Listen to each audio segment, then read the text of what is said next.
I think one of the reasons why I love art so much is because everyone can do it. It is accessible to everyone, and particularly in Scotland, all of our museums, well, most of them are free, so everyone has access to all of these beautiful paintings. You can do it in your home, you can do it absolutely anywhere, and the freedom and the individuality that comes with art is something that I just love, that I think is just so inspiring. My name is Jen and I am an artist.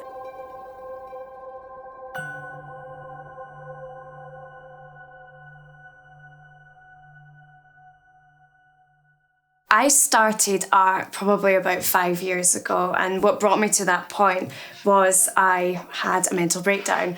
I was at a stage in my life where I was moving up the career ladder, I was getting really good at my job, I was making so much money, but I felt really, really empty. And I remember having a really teary conversation with my partner a long time ago, and I said to him, I have nothing. I had no hobbies, no interests, I did nothing for myself. I only worked. My only purpose in life was to be there for other people. So at my lowest point, when I had nothing in my tank, I decided to pick up a notebook and a pen, and I just started to draw. And they were terrible. They were horrible. They did not look, people might think that they look terrible now, but it gave me a little respite from how I was feeling, and it made me just that little glimmer of hope that there was just something else. There was something that I could do. It was through art and being creative that I rediscovered who I was and fundamentally what I was actually good at and what I enjoyed. I was born and raised in Edinburgh, in lovely bonny Scotland. I've lived here all my life.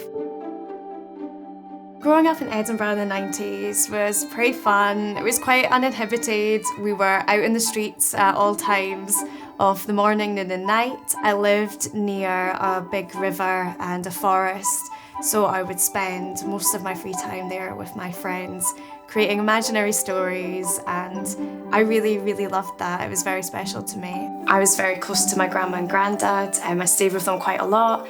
My whole family made my childhood very, very happy. I felt very loved.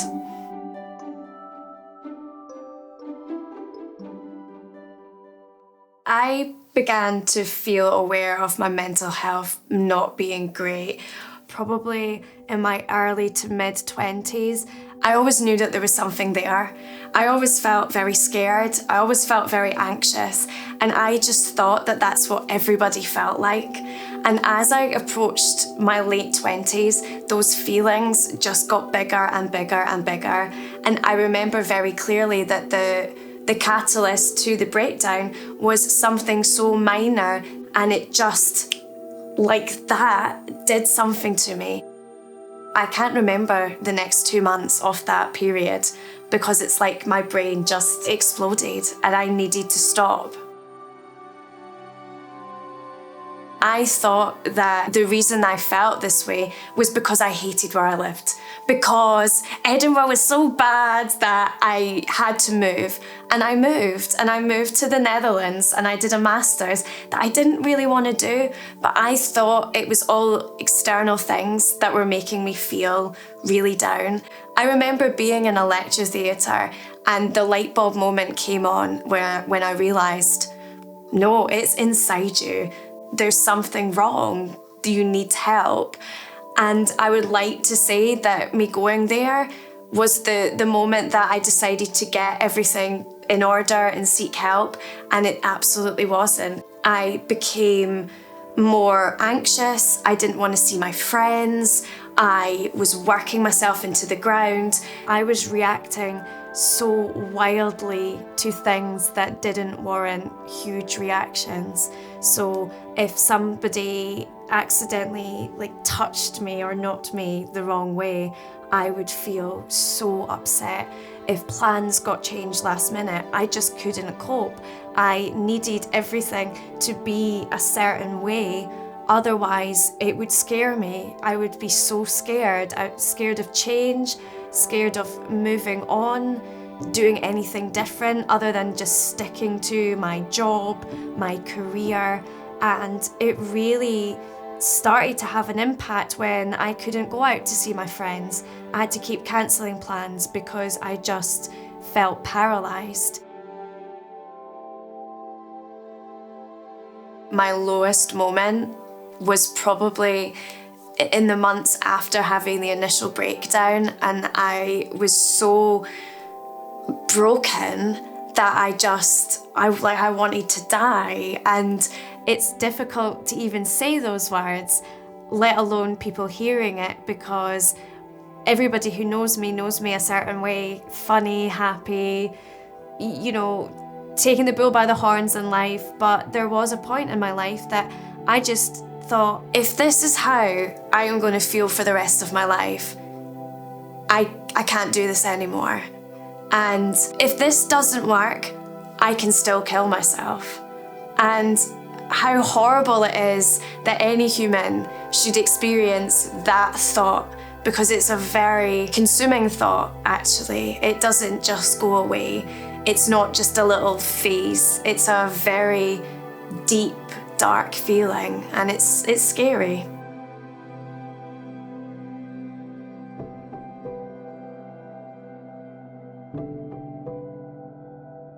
I remember talking to a friend at the time and disclosing things that had happened that had made me feel the way I felt, and them saying, well, a lot of people have it worse. You should be getting over this by now.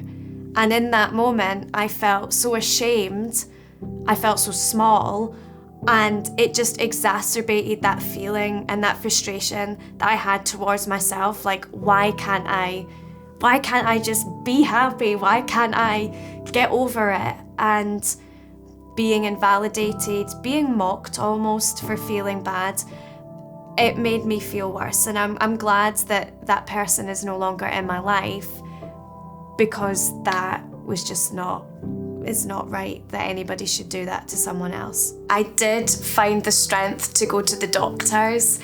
I met a doctor who I guess was very old school and immediately was just like, well, here are antidepressants. Goodbye. And I remember walking home knowing in myself, I don't need these. I just need to talk to somebody about what's happened to me. And I think that, that left an impression. And it's not the doctor's fault. They have a lot of people that they need to see. But I was just treated like another patient coming in with mental health problems, stick a plaster on it, out you go. And I felt very small in that moment. I felt a little bit almost disgusted with myself. I felt kind of dirty and ashamed to feel the way I felt.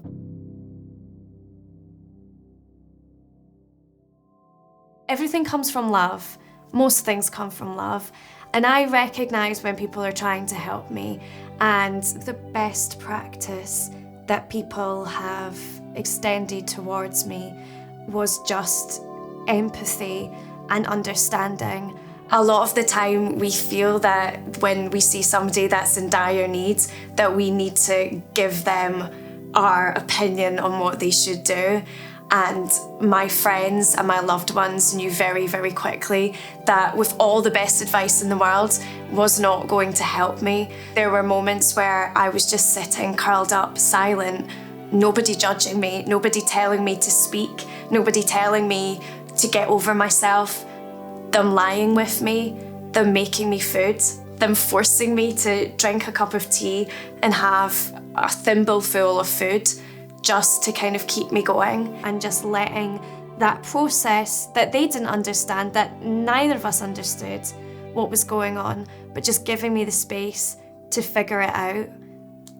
That was the best thing that anyone had ever done to me.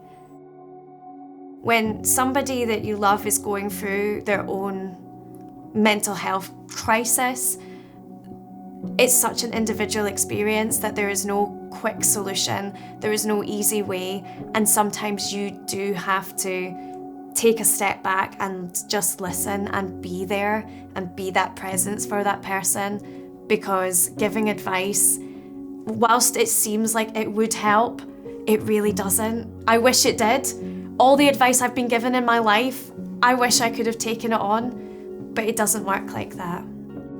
There is a truism that the greatest advice that's ever given is the advice that is asked for. People who want it will ask it. I think everybody is different, and I think people will want things in different ways, but I think we just have to start from a place of love and be gentle with everybody. I think art helps with my mental health, not because it's easy, but because it's difficult, because I'm always learning things. I'm learning to be more confident when I'm sharing my work with people. I'm being more vocal about the things that have happened to me through my artwork. Being a beginner at something is often, always very scary. You feel vulnerable. You know, you never start where you want to be, but through art, it has taught me to be more resilient, to be content with not being the best at something. But it's also taught me to just enjoy the process. When I was younger, I had to get the good grades, I had to be the best, and art has completely dismantled what I feel about myself and what I want from my life. I used to think that if I travelled a lot or I did really cool, exciting hobbies, that I would somehow, it would make me feel really happy. I feel like just the small things that I do in my life make me feel far more happy and content than these grandiose things that you do like once a blue moon. I love to read. I love just taking time to switch my brain off. I love listening to music. I am currently working on my first children's book about an ice skating pirate, so that's pretty exciting. I have a beautiful cat called Miss Phoebe Buffet, and she provides endless enjoyment and lots of love and fun. I love to go on walks. Edinburgh is packed full of different places. I love going up to Edinburgh Castle, walking down the Royal Mile, just to see where I'm from as well, where like some people in my family are from. I feel very connected to this place. The botanical gardens are really special to me because when I was going through my breakdown, I forced myself to go out almost every day and walk through them. And the best thing about going for a walk almost every single day, particularly in a beautiful environment, is you get to see it change throughout the seasons. And I felt that that was very close to how I was also changing and evolving as a person. When I feel like I'm getting a little bit anxious or worried, I love to just slow down a little bit. I practice yoga. As somebody who has felt paralysed for a lot of their life, yoga provides me the opportunity to move. And it's as simple and as weirdly complicated as that. I move and I listen to my body. And being a woman particularly, we are not trained and we are not taught how to listen to our bodies or our minds really sometimes. And yoga affords me that opportunity to take time for myself. Something that I think that everyone should do is meditate. My mind is a fizzy bubble, as my mum would call it. And meditation has allowed me to realise that the emotions that I feel pass. Like clouds in the sky, they pass. Before I practiced meditation, if I felt anxious, I would feel that all day, all week, all month, and I wouldn't be able to shake those feelings off. But now, it just lets me realise that I'm human, and the good emotions, the bad emotions, the terrifying ones, they all come and go, and it's a very freeing feeling. And even if you only meditate 3 minutes a day, it really, really helps. Every morning for 5 minutes, I just sit, breathe, listen to my breath, and just try and clear my mind, and it really, really helps. And that is just something, for 4 years, I've continued to do daily, and it's made me feel a lot better about myself and my life. I used to think that to create, I had to feel calm, I had to be in this zen state of mind. But I actually think that I'm at my most creative when there's turmoil going on around me, when there's something that I need to figure out inside myself. It gives me a little drive to actually go for something. If I feel down or depressed, I draw about why I feel down and depressed, and that kind of exercises demons for me. Don't get me wrong, I make really nice pieces when I feel in a really good state of mind, but I can be inspired by lots of different things. The ridiculous things, the inane things, and I think that that's why people connect to it in the way that they do.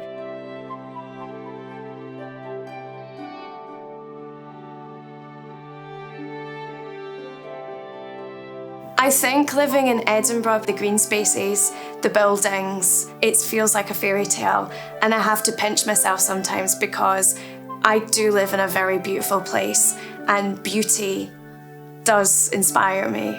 Nature inspires me, architecture inspires me, and just being around my friends and my family also inspires me too. But I feel like the thing that inspires me the most are my feelings.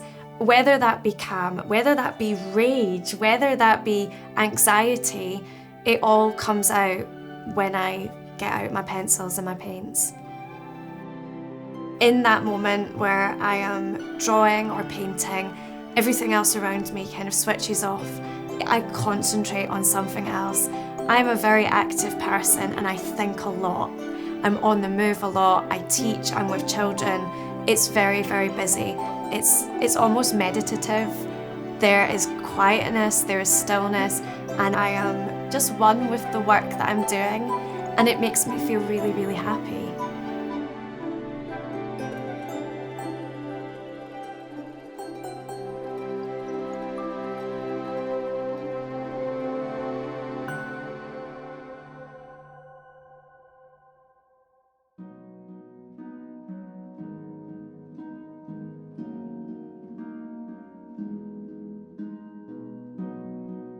People are a lot friendlier and nicer than you think that they're going to be, and for me that was something that I found out when I started to open up to the people around me, friends, family.